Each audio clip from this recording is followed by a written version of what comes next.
Thank you for watching this video. Phrasal verb कैसे सीखें और उसको कैसे यूज़ करें जिससे हम ज़्यादा फ्लुएंट और ज़्यादा बेहतर दिखें इंग्लिश स्पीकिंग में, तो उसके लिए मैं आपको 5 टिप्स दूंगा और साथ में 5 फ्रेजल वर्ब भी दूंगा जिससे आप ज़्यादा बेहतर साउंड लगे इंग्लिश में और आपकी स्पीकिंग ज़्यादा नेचुरल दिखे, ज़्यादा फ्लुएंट दिखे। तो पहले ये है कि फ्रेजल वर्ब है क्या। जब किसी आप वर्ब के साथ कोई पार्टिकल यूज़ करते हैं तो वो फ्रेजल वर्ब बन जाता है। जैसे फिगर एक वर्ब है, उसका पार्टिकल आउट लगाया तो फिगर आउट एक फ्रेजल वर्ब हो गया। तो उसको कैसे सीखें उसके लिए मैं आपको टिप्स दूंगा। पहला टिप है read and in A context. Read और लिसन इन कॉन्टेक्स्ट। आप उसको जब कॉन्टेक्स्ट में सुने या कि लिखते हैं तो उसको पूरा का पूरा सेंटेंस ही आप नोट करें। वो आपको फ्यूचर में भी उसको यूज़ करने में काम आएगा और आप ज़्यादा स्पेसिफिक तरीके से उसको कैसे यूज़ किया हुआ है वो आप सीख पाएंगे। इसमें आप स्पेसिफिक कॉन्टेक्स्ट बहुत इंपॉर्टेंट हो जाता है। जब आप स्पेसिफिक कॉन्टेक्स्ट में सीखते हैं तो उससे आपका टाइम भी बचता है और आप उसको कैसे फ्रेजल वर्ब को कैसे हम नेचुरली यूज़ करते हैं, नेचुरली यूज़ करें और कैसे आपके स्पीकर ने यूज़ किया हुआ है, कैसे जहां आपने पढ़ा वहां पर कैसे यूज़ किया हुआ है, ये दोनों तरीके जब हम अपनाते हैं तो हमारा एक इम्प्रेशन शानदार दिखेगा। हम उस सेंटेंस को कैसे भी यूज़ कर पाएंगे। दूसरा है यहाँ पर कि आप उसको कन्वर्सेशन या कि राइटिंग में आप उसको प्रैक्टिस करें और इसको फीडबैक लें अपने टीचर से या कि किसी नेटिव स्पीकर से कि आपने इसको सही तरीके से यूज़ किया हुआ है कि नहीं किया हुआ है। आप जितना ज़्यादा आप उसको यूज़ करेंगे आप उतना ही हैबिचुअल, उतना ही फ्लुएंट, उतना ही नेचुरल दिखेंगे। तो आप दूसरा टिप है आप उसको कन्वर्सेशन में और अपनी राइटिंग पर ज़्यादा से ज़्यादा यूज़ करें। अगली टिप है कि अब आप जो जैसे जैसे फ्रेजल वर्ब नोट करते जा रहे हैं आपकी एक लिस्ट तैयार होती जा रही है। उस लिस्ट में आप जो है नए नए फ्रेजल वर्ब ऐड करते जाएं। आप उसमें जब भी नए सेंटेंस में आए उसको नोट करें, नए एग्जाम्पल नोट करें, जिससे आपकी वाक्य जो ये फ्रेजल वर्ब की जो लिस्ट है ज़्यादा रिफ्रेश होती जाएगी, ज़्यादा एडवांस होती जाएगी और जो नए एग्जाम्पल होने से आपकी इंग्लिश भी बेहतर होती जाएगी। आपको कॉन्टेक्स्ट में सीखते जाएंगे, आप नेचुरल वे में सीखते जाएंगे। अब यहाँ पर एक चीज़ बड़ा इंपॉर्टेंट हो जाता है कि डिक्शनरी से या कि फ्रेजल वर्ब की बुक के मुकाबले जो है इस तरीके से फ्रेजल वर्ब जो है कॉन्टेक्स्ट में सीखना ज़्यादा महत्वपूर्ण क्यों है और ज़्यादा ज़रूरी क्यों है। जो सबसे पहला इंपॉर्टेंट चीज़ है कि आप ये श्योर हैं कि आप जो मोस्ट कॉमन यूजेस जो फ्रेजल वर्ब का होता है उनको ही सीख रहे हैं, क्योंकि आप अपना टाइम वेस्ट नहीं करना चाहते कि ऐसे जो फ्रेजल वर्ब हैं जो ज़्यादा फ्रीक्वेंटली यूज्ड नहीं होते आप उनको सीखने में ही अपना टाइम वेस्ट कर रहे हैं। आपको फ्लुएंसी चाहिए और फ्लुएंसी के लिए जो most common used phrasal verb हैं आप उन्हीं को सीखें, उन्हीं को क्रम में सीखें। दूसरा, इसको आप जब कॉन्टेक्स्ट में सीखते हैं तो उसको याद करना ज़्यादा सरल होता है। जब आप कोई रैंडम लिस्ट से सीखते हैं तो उनका हर एक का मीनिंग अलग है। एक वर्ड है सेट, तो सेट पर जो है कई मीनिंग दी हुई हैं, set in, set of, set out etcetera. ये 15 डिफरेंट मीनिंग्स हैं और 15 डिफरेंट फ्रेजल वर्ब हैं। आप उनको वाइडली यूज़ नहीं होते, वो मोस्ट कॉमनली यूज़ नहीं होते। यदि आप इन सबको एक ही साथ यूज़ करना और उसको सीखना शुरू कर देंगे तो ये बहुत ही कंफ्यूजिंग होगा आपके लिए और आपको बहुत मुश्किल होगा और आप बीच में ही गिव अप कर देंगे शायद, क्योंकि सभी का कॉन्टेक्स्ट अलग है, सभी का मतलब अलग है। तो महत्वपूर्ण यहाँ पर हो जाता है आप ऑर्डरली याद करें, जो जितना इंपॉर्टेंस है, जो जितना इंपॉर्टेंट फ्रेजल वर्ब है उसको उस हिसाब से याद करें। इसलिए यहाँ पर कॉन्टेक्स्ट बहुत महत्वपूर्ण रहता है। जब आप अगला पॉइंट में बोलूं तो जब आप फ्रेजल वर्ब को कॉन्टेक्स्ट में सीख रहे हैं एक रीडिंग के थ्रू, लिसनिंग के थ्रू, तो आप उसमें बहुत सारी और चीज़ें भी इंग्लिश का सीखते जाते हैं। उसमें नई वोकेबुलरी भी आप सीखते जाते हैं, उसकी ग्रामेटिकल पैटर्न, ग्रामेटिकल स्ट्रक्चर भी आप सीखते जाते हैं, जो बहुत महत्वपूर्ण है। आप जितना ज़्यादा ग्रामेटिकल स्ट्रक्चर, ग्रामेटिकल पैटर्न सीखेंगे, नई वोकेबुलरी सीखेंगे, आपकी इंग्लिश उतनी बेहतर, उतनी शानदार होती जाएगी। अब यहाँ पर फिर मैं एक और बात बोलूँगा, जब हम नई स्टोरीज एक नई कन्वर्सेशन में सीखते हैं तो वो ज़्यादा इंटरेस्टिंग होता है, तो उसको याद रखना ज़्यादा आसान होता है। लेकिन जब आप प्रिंटेड लिस्ट में याद करते हैं तो वो बहुत ही बोरिंग होता है, आप उसको कॉन्टेक्स्ट में सीख रहे हैं। क्योंकि जब आप स्टोरीज को सुनते हैं तो स्टोरीज याद कर ध्यान में रखना, स्टोरीज याद रखना ईजी होता है। प्रिंटेड लिस्ट एक बिल्कुल दैट इज रैंडम नंबर और that is very boring, right. अब आप मुझसे अगला प्रश्न करेंगे कि इसको जो है फ्रेजल वर्ब को हम कैसे समझें। जब कन्वर्सेशन में डायरेक्टली ये तो याद करने की बात आपने बताई सर, लेकिन जब हमको डायरेक्टली कोई स्पीकिंग के दौरान, कन्वर्सेशन के दौरान हमसे कोई बोलता है तो उसको हम कम से कैसे समझें। तो समझने के लिए मैं पहली बात आपसे बोलूँगा कि आप जो उसका पार्टिकल है, फ्रेजल वर्ब में दो पार्ट होते हैं, एक वर्ब दूसरा पार्टिकल। तो जो पार्टिकल है उससे आप मीनिंग बहुत अच्छे तरीके से समझ सकते हैं। एग्जाम्पल देखिए, बैक। बैक मतलब क्या? बैक मतलब आपको आइडिया देता है कि something is returning. Go back means return to where you come from, go back. Come back, come back means return home, right.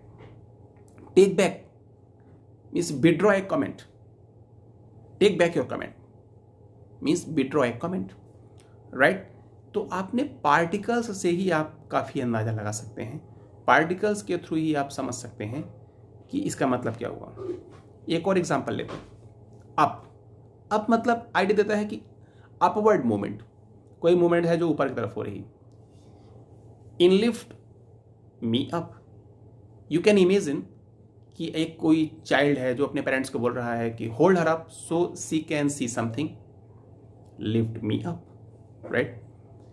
In go up, आप इसमें इमेजिन कर सकते हैं कि प्राइस जो है बढ़ रही है।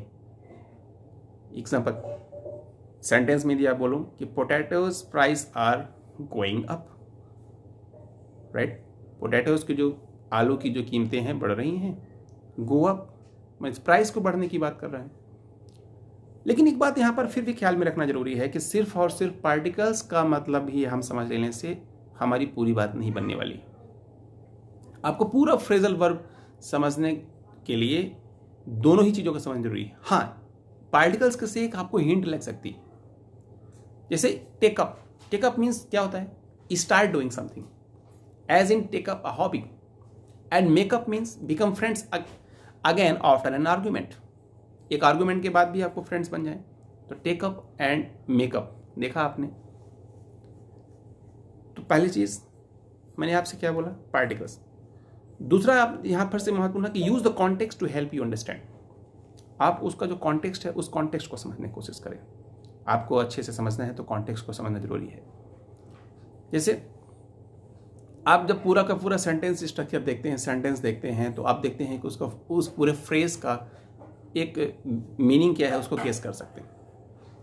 Example, please turn the volume down, it's too loud. यहां पर देखना है, too loud means reduce. Please turn the volume down, it's too loud, it's reduce, right. अगला तरीका आप देखेंगे तो learn phrasal verb along with the more formal equivalents. ये मैं बहुत इंपॉर्टेंट टिप आपको दे रहा हूं। Learn phrasal verb along with more formal equivalents. यदि आप देखते हैं कि आपको लर्निंग लिस्ट बहुत ही मुश्किल है फ्रेजल वर्ब की, तो आप किस तरीके से देखें, उसकी थीम के थ्रू आप समझें। जैसे such as to talk about work, health, holiday, इसके बारे में करें। तो आप थीम के थ्रू, उसके इक्विवेलेंट्स के थ्रू आप देखेंगे तो उसको आपको समझना और उसको आपको याद रखना भी आसान होगा। अब जब एक फ्रेजल वर्ब को आप सीख रहे हैं तो आप मिस्टेक्स से बचने के लिए कि आप उसको डेफिनेट प्रोनाउन के साथ ना करें, separating them and not using a definite pronoun. जैसे I will look into the matter immediately, right. I will look into the matter, यहां पर देखा आपने, लुक इनटू एक फ्रेजल वर्ब है, तो लुक इनटू को आपने सीधे ही मैटर के साथ ऐड कर दिया। I will look into the matter immediately. I would like to take up your offer, मैं आपका ऑफर जो है लेना पसंद करूंगा। I would like to take up your offer. He is giving up smoking for a month, वह अपना जो स्मोकिंग है 1 महीने के लिए छोड़ दिया। अब महत्वपूर्ण आता है कि ऐसे बहुत सारे जो फ्रेजल वर्ब हैं जिनको आपको जानना भी जरूरी है। तो फ्रेजल वर्ब के बारे में हमने अभी तक जो बात किया उसको समझने कैसे उसको याद करें, कैसे उसको हम यूज़ करना है, इन सब चीज़ों के बारे में बात किया। लेकिन अभी हमें इसमें महत्वपूर्ण चीज़ ये है कि फ्रेजल वर्ब इनके पास भी जो है, हम कौन सी फ्रेजल वर्ब जो है फ्रिक्वेंटली यूज़ होती है, और उसको याद करना तो बहुत कंफ्यूजिंग है ही, तो हम कैसे सीखें। तो आज हम कुछ महत्वपूर्ण फ्रेजल वर्ब, जैसे मैंने पहले बोला कि 5 महत्वपूर्ण फ्रेजल वर्ब के बारे में बात करेंगे, तो हम उसके बारे में बात करेंगे। तो आपने देखा कि फ्रेजल वर्ब में पहला एक वर्ब है और एक पार्टिकल। पार्टिकल से आपने मतलब है कि प्रीपोजिशन। तो एक वर्ब और प्रीपोजिशन मिलकर के एक फ्रेजल वर्ब बनता है। इसलिए आप फ्रेजल वर्ब आप सीखना महत्वपूर्ण है कि आप जो है वर्ब को रिप्लेस करके आप फ्रेजल वर्ब यूज करें, जिससे आप ज़्यादा नेचुरल, ज़्यादा फ्लुएंट आपकी इंग्लिश लगेगी। जो लैटिन बेस्ड वर्ब हैं, ये वर्ब से आपकी इंग्लिश जो है बोरिंग दिखती। तो आज की पहली महत्वपूर्ण फ्रेजल वर्ब है keep going. Keep going means continue, right? Keep going. So first thing is कि if you keep going in this direction you will reach to India Gate. यदि आप इसी डायरेक्शन में आप जाते जाएंगे तो आप इंडिया गेट पहुंच जाएंगे, right? Keep going that way, then go around the corner, you will reach to temple. देखा आपने? So keep going means continue. तो कीप गोइंग का आप यूज ऐसे करें, कंटिन्यू के स्थान पर जहां पर अभी आपको बोलना है तो आप बोलें keep going, keep going, keep going towards your goal, you will come out from flying colors. Keep going, right? So this is a very commonly used phrasal verb. So my first phrasal verb is keep going. Keep going. Next phrasal verb is fill out or fill in. ये भी एक बहुत ही महत्वपूर्ण है। fill out और fill in, इन दोनों का मतलब एक ही होता है। आपको बड़ा आश्चर्य होगा, fill out और fill in दोनों का मतलब एक ही है, वो है कंप्लीट करना। कंप्लीट। जैसे आपने एक कोई डॉक्टर के पास अपॉइंटमेंट लेकर के जाता है और वहां पर बोलता है कि I just need you to fill in this form for your insurance and then fill out this form for your contact information and then fill in this form so we can send you the bill. देखा आपने? Fill in और fill out को 3 different context में कैसे use किया। तीनों जगह मतलब एक ही है, कंप्लीट करना, राइट? फिल इन और फिल आउट दोनों का मतलब अलग है, अपोजिट है। यदि आपने देखा कि आउट और इन का मतलब अलग है, लेकिन जब फ्रेजल वर्ब में फिल इन और फिल आउट कर देते हैं तो दोनों का मतलब सेम हो जाता है। Do you want more forms to fill out? I got more forms to fill out, right? तो देखा आपने, फिल आउट और फिल इन मीन्स दोनों का मतलब ही है कंप्लीट करना। फ्रेजल वर्ब की यही खूबसूरती आपकी फ्लुएंसी में भी आएगी। आपको टेक्निकली एक वर्ड टू वर्ड आपको मतलब से मतलब ही नहीं है, दोनों वर्ड को मिला देने से उसका मतलब अलग होता है। जैसे यहां पर देखा आपने कि फिल आउट और फिल इन दोनों का मतलब एक ही है, कंप्लीट करना, लेकिन आउट और इन दोनों का टेक्निकली का मतलब आप तो जानते ही हैं, अलग है। अगली फ्रेजल वर्ब है show up. Show up, right? What time do you want me to show up? What time do you want me to show up? If you show up at 8 o'clock, at that time we will be finished eating, right? So show up, show up मतलब क्या? आपको समझ आया? आप context में समझेंगे तो आपको समझ में आ जाएगा। शो अप मतलब पहुंचना, अराइव करना, arrive somewhere, right? You can show up to a party और you can show up at 8 o'clock। To show up मतलब अराइव करना, पहुंचना। ये बहुत ही फ्रीक्वेंटली यूज्ड फ्रेजल वर्ब है। आई होप कि आपने इस फ्रेजल वर्ब को जरूर नोट कर लिया होगा और इसको आप अपने फ्रेंड्स के साथ कन्वर्सेशन में यूज़ करेंगे। नेक्स्ट फ्रेजल वर्ब है go back. Next time I go back home I will get my new recipe from my mom. Go back, go back means आपने इस कॉन्टेक्स्ट में समझ लिया। Next time I go back home, go backs मतलब return, आपने सही अंदाजा लगाया। Go back, right. सो आप रिटर्न के स्थान पर हमेशा यूज करेंगे go back home, go back to your office, go back to your native country. We say go back a lot more than we say return, so use it more and more. Go back to your native village, right? Next phrasal verb है to figure out.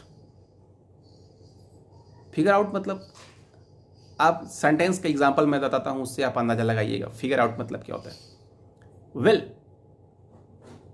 I have figured out how to learn phrasal verb.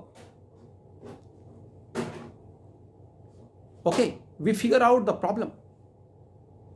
तो देखा आपने figure out का मतलब क्या, आपको समझ में आ गया। हाँ, आपने बिल्कुल सही समझा। फिगर आउट मतलब टू डिटरमाइन और आइडेंटिफाई, पता लगाना, तय करना है इसका मतलब क्या हुआ। You can figure out a problem, identify a problem and you can figure out a solution as well. Figure out मतलब determine a solution, you can figure out a solution. So I hope आपने इस video को enjoy किया होगा और आपने phrasal verb पूरे सीख लिए होंगे। और सबसे अच्छी फ्रेजल वर्ब आपको कौन सी लगी उसको कमेंट में करके ज़रूर बताइए। So I hope you have enjoyed this video. तो आप इस वीडियो को लाइक करें और चैनल को सब्सक्राइब करें। Thank you so much for watching.